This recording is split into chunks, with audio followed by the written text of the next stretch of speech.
Aboriginal perspective. In order to authenticate and try to mimic Aboriginal teaching practices, we're actually going to be using the Aboriginal sharing circle in order to share our knowledge, opinions, and emotions as they relate to today's content. So this is actually what we're going to use to pass around. What we're going to do today is we're going to be talking about the First Nations and their feeling of nationalism during times of conflict, specifically World War I and World War II. So this talking circle, it originated with First Nations leaders. It's so that everyone would be heard, that everyone else respectfully listen, so we can all share our opinions. So this is our item. Whoever holds the item can speak. We'll pass it in a clockwise direction. You can pass it without saying anything if you wish. And just respect some time, because this is a quick meeting, listen time, so try not to go on tangents if you don't mind.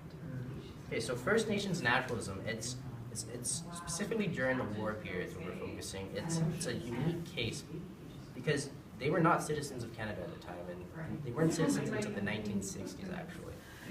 So because of that, they saw themselves as citizens of their own nation, and with that came different natural interests of why they participated in the war. Also, all the bands in the tribes have a unique relationship with Canada. They're all different. They have different issues and different concerns. They are people. Not all First Nations people share the same perspective on why they might participate in the war. The war might be a just cause. Anyways, historically, it's been the opinion that First Nations military involvement in World War I and World War II is an example of contending loyalties. But it's been claimed that their nationalist loyalty of living in Canada competes with their non-nationalist loyalty of being a First Nations person. But is this even the case? Is a First Nations identity a non-nationalist loyalty, or is it simply a different nationalist loyalty than a Canadian one? Lots of questions arise when we just explore this topic of loyalties, non-national and national. For instance, like how could choosing loyalty to the First Nations people over loyalty to Canada cause further conflict?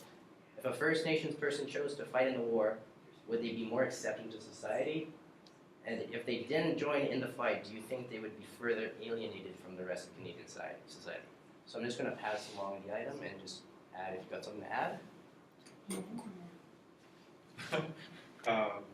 This one guy in data studies, James Dempsey, he does some research on Blackfoot war art, and he also does research on Indians who fought in the first two wars. And it's kind of interesting because lots of these, especially the First World War, but even the Second World War, lots of these Indian guys were like, they wanted to fight because they heard these stories from their grandpas about how like you're not a man unless you've been to war, right? And so they wanted to fight, and there were even guys who showed up to sign up in like their moccasins and breechcloth with like their hunting rifles and stuff, like ready to go. And it's like it wasn't out of like a nationalist loyalty to Canada. It was like it was a warrior thing in their own culture. They're like gonna do this, but obviously it was a pretty different kind of war than the kind they used to fight. So I'd be curious too to see how of those guys who survived, who participated in the war for that reason, like what they said when they kind of came back, and what their relationships were too with like old warriors who fought back in the day. I think you brought up a good point when you said how there's a sort of like Canadian nationalism, and oftentimes people just associate that with just Canada as a whole. But then not many people think that like First Nations people, they have their own idea of what nationalism is, and I think people tend to forget that. But it's important to incorporate it in when we're talking about stuff like this, such as like the war. I think it'd be interesting to kind of see how residential schools would kind of tie into this, because it would be, I think, like one of the main goals of residential schools was to kind of create like a Canadian, right? Create the white person, and so if I would like to see like the numbers of how many First Nations people actually participated in the wars, and that would have kind of been like a reflection of whether or not the residential schools were effective.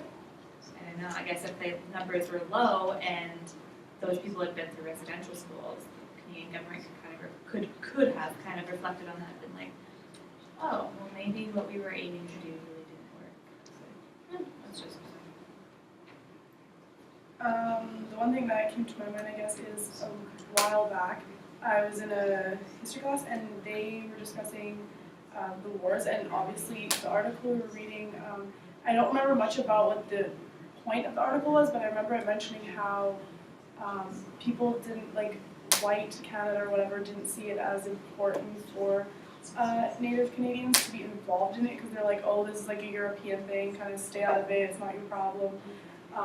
And it was kind of interesting, like, how they seen it that way, just kind of like, don't get involved, but, you know, it's just kind of a weird way of looking at things, I think. So. Alright, so that actually brings us to our second point. So something that seems to be lost in the history books is the role that First Nations played in many battles.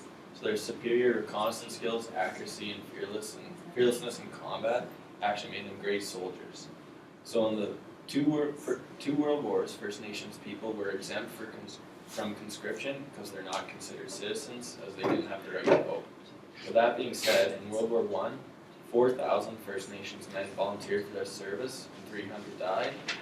And in World War II, 20,000 First Nations men volunteered, with 200 dead. So these numbers actually represent about 30% of First Nations men eligible to serve. So after reading those statistics, I just want you guys to internally think about your reaction to the stats when considering that First Nations men fought and died for a country they didn't even technically belong to. And do you think you would go to a war and fight for a country that discriminated so much against you and your cultural traditions? So there's two questions there. I want you to, yes or no, would you go and fight for a country that doesn't really recognize you? And if yes or no, why not? No, I wouldn't, just because I don't feel like fighting for a country that doesn't really respect me. So. That's a really interesting question, huh? I wonder what they thought about that. Because, and I wonder how they thought too, like, it's really common when Indian and Métis soldiers get back, but they didn't get their land and things that they were supposed to get, right? And I have a friend, his grandpa came back with no legs after World War II, and he's in the bar with his army buddies, and they're like, no, you can't be in here because you're an Indian, right? So he got kicked out of the bar, but all his buddies came and drank outside with him. But that, you know, that kind of treatment that they still had to come back to, I wonder how that impacted them too, how that affected them. I know I probably would not. I would probably be more likely to be fighting in that country that's practically send my kids to residential schools and stuff. But, you know, just trying to survive back then too. But I don't know, I know you said yes or no, but I think it's case-to-case basis, right? Like you see Hitler and you see how he's a lunatic, right? So maybe you're going to go and stop him because he's more of a lunatic than your government. That, you know, maybe he's going to be worse. You know, he's like murdering people and stuff. So I'm not saying that like Aboriginal were treated good by any means, but I think if like Hitler was like Prime Minister of Canada, like probably not such a good thing. So I might want to stand up and fight for that. But that's. I think personally I wouldn't, and that, like, I agree with him. If the country doesn't treat me as like an individual, if they just see me as numbers, or just just there's no respect, there's no love, there's no connection between the country and me, I personally wouldn't, because why would I fight for a country that doesn't, like, I don't have a connection or like any sort of ties to. Yeah, I think it would be like an interesting question to ask the people back then, because I mean, on one hand, you don't want to fight for the country that's disrespecting you and doesn't acknowledge you, and on the other hand, you're kind of like, oh, if I do this, it's kind of sad to say, but if I do this, maybe like I'll learn their respect, right? So it's kind of, I think that's maybe one of the reasons why why First Nations people decided to go. I mean, there's probably a million reasons, but one of the reasons might have been, if I do this, maybe like it's just another thing that I'll have to kind of do to earn their respect, which is sad to think and sad to say, but it might have been a factor. One of the main reasons Aboriginals fought for Canada is because they were very much aware of what was happening in Germany, and they wanted to protect the democratic ideal of a free country. So, as was said before, their treatment in Canada going to be better than the treatment from Adolf Hitler? Probably, but a lot of them thought that way. So some First Nations also felt that fighting amongst Canadian citizens would ultimately help their pursuit of citizenship and being recognized as people. This hope became somewhat of a reality as the feeling of brotherhood on the front lines, as was mentioned by Les, translated back into Canadian society. So some of the stereotypes of Aboriginals had been broken as white Canadians of European descent somewhat started to recognize and appreciate Aboriginal individuals for who they were.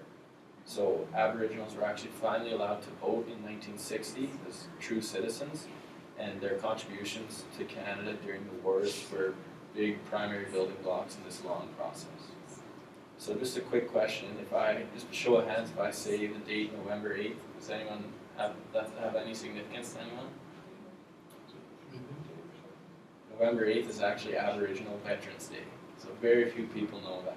So they're recognized individually as Aboriginals on November 8th, but they're also recognized as collective soldiers on November 11th, fighting with their brothers in battle.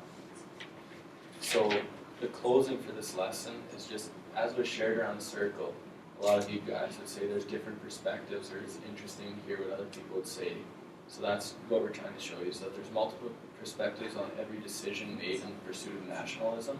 Often these decisions will benefit one group more than another, and some groups are even harmed. The First Nations' pursuit of nationalism was very unique because of their contending loyalties and unique situation as unofficial citizens of Canada.